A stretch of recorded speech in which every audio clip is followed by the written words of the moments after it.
Police और प्रशासन मिलकर संभल को जलाने का काम किया है, संभल में आग लगाने का काम किया। प्रशासन ने जो कुछ किया है वो सारा का सारा अपराध है, और वो जो कह रहा है वो सारा का सारा झूठ है कि ऐसे बहुत से संभल इन्होंने प्लान किए हुए हैं।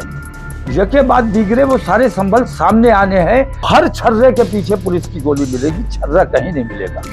और अगर छर्रे चले भी हैं तो पुलिस के साथ जो वो आतंकवादी हिंदूवादी संगठन गए थे उनके छर्रे हैं, मुसलमानों के छर्रे नहीं। ना मुसलमानों का पत्थर है, ना मुसलमानों का तमंचा है, ना छर्रा है। 7 हमारे लोग शहीद हुए हैं, जिनमें 2 का पोस्टमार्टम भी नहीं होने दिया गया है। आने वाला वक्त जो है मैं समझता हूँ कि हिंदुस्तान के लिए बहुत खतरनाक होने वाला है।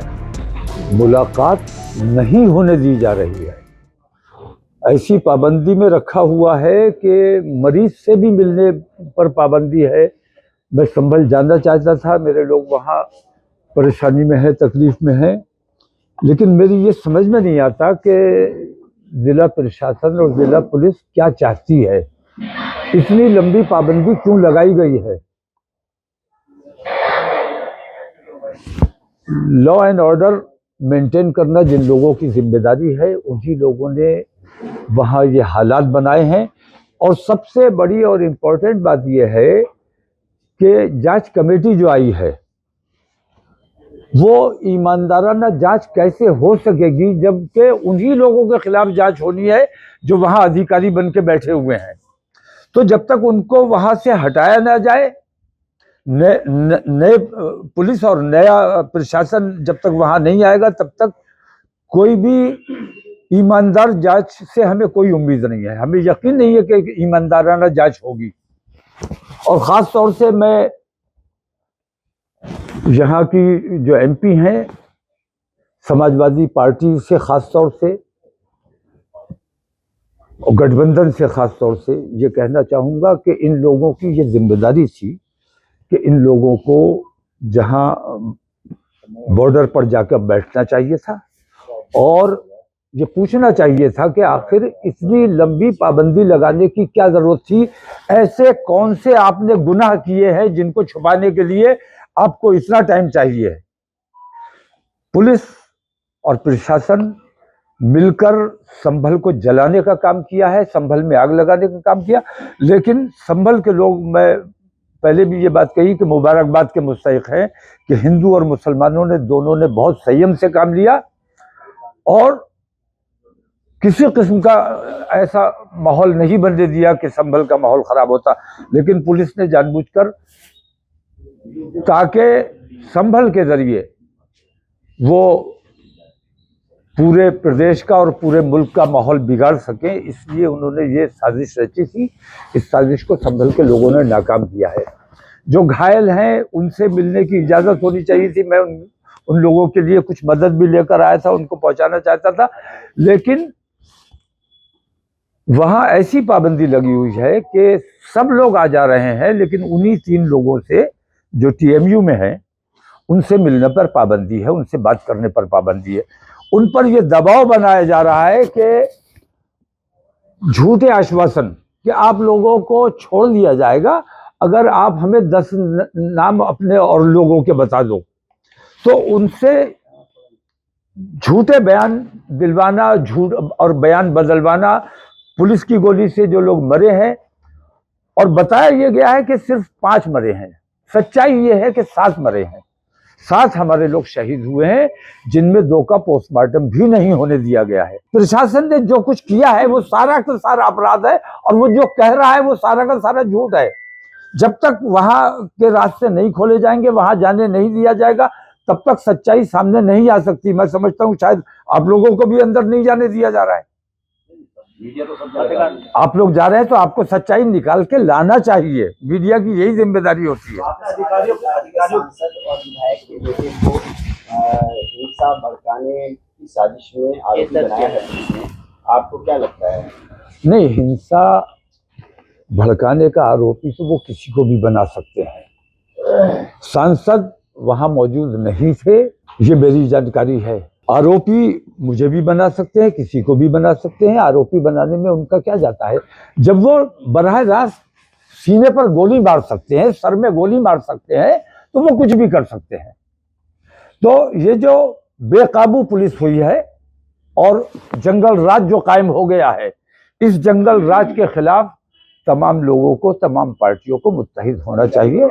पीएम रिपोर्ट किसने बनवानी है और किसने बदलवानी है, कट्टे किसने दिखाने हैं, छर्रे किसने दिखाने हैं, ये तमाम चीजें तो आप मेरे हाथ में थोड़ी देर के लिए वहां का निजाम दे दो, मैं सारा निजाम बना दूंगा। पुलिस जो कुछ भी कह रही है, प्रशासन जो भी कह रहा है, सरकार जो कह रही है, सरासर झूठ है, सफेद झूठ है। मुसलमानों ने न कोई पथराव किया है, न दंगा किया है। पुलिस ने बराह रास्त और हिंदूवादी संगठनों को अपने साथ लेके गए, ये मुजरिमाना काम किया और धार्मिक उन्मादी नारे लगाते हुए मस्जिद में जूतों समेत घुसने की कोशिश की, पत्थर अपने साथ लेकर गए। इन तमाम के बावजूद मुसलमानों ने सब्र से काम लिया है और मुसलमानों ने रिएक्शन नहीं दिया है। अगर सर्वे की वजह से रिएक्शन मुसलमानों ने देना होता तो पहले सर्वे में रिएक्शन दे दिया होता। अगर सर्वे के लिए मुसलमानों ने रिएक्शन दे दिया होता तो ज्ञानव्यापी के लिए दिया होता, ईदगाह के लिए दिया होता। लेकिन आज तक मुसलमानों ने सरकारी काम में बाधा बनना की कोशिश नहीं की है और कहीं कानून अपने हाथ में लेने की कोशिश नहीं की है। इसीलिए संभल को कैद खाना बनाया हुआ है कि बाहर का कोई आदमी वहां नहीं जा सकता, किसी को जाने की इजाजत नहीं, ताकि सच्चाई बाहर आ सके। बेरहमी से मारा गया है और मारपीट छोटी बात है। जब बेरहमी से आप बराह रास्त सीने पे गोली मार रहे हो, बराह रास्त सर पे गोली मार रहे हो, तो इससे ज्यादा निर्मम और क्या हो सकता है। तो डंडों से मारना या और तरीकों से मारना ये तो मामूली बात है।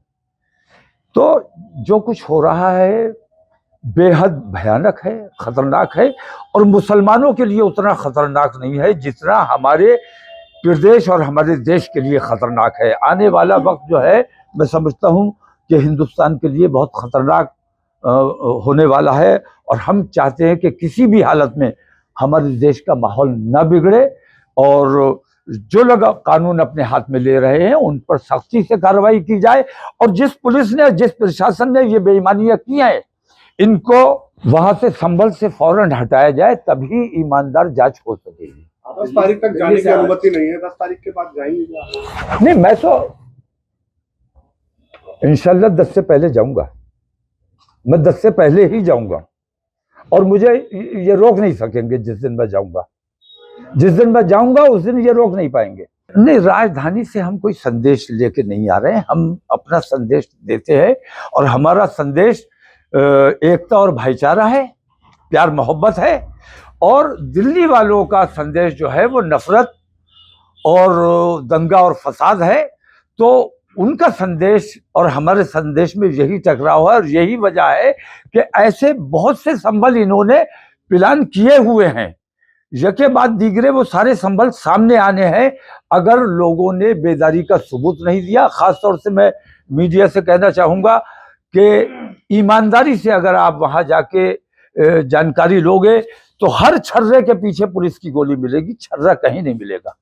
और अगर छर्रे चले भी हैं तो पुलिस के साथ जो वो आतंकवादी हिंदूवादी संगठन गए थे उनके छर्रे हैं, मुसलमानों के छर्रे नहीं। ना मुसलमानों का पत्थर है, ना मुसलमानों का तमंचा है, ना छर्रा है। आपने विष्णु जैन का नाम लेकर के एफआईआर की बात की थी, आपने कहा नहीं, मैं विष्णु जैन को जानता नहीं। विष्णु जैन अपने आप में कोई चीज नहीं है। विष्णु जैन गृह मंत्रालय के वहां से उन्हें फाइनेंस किया जा रहा है और इस काम पे लगाया गया है। और इस किस्म के कितने विष्णु जैन सरकार ने पाल के रखे हुए हैं। कई योगी पाले हुए हैं धर्म के नाम पर जो नफरतें फैलाने का काम करते हैं।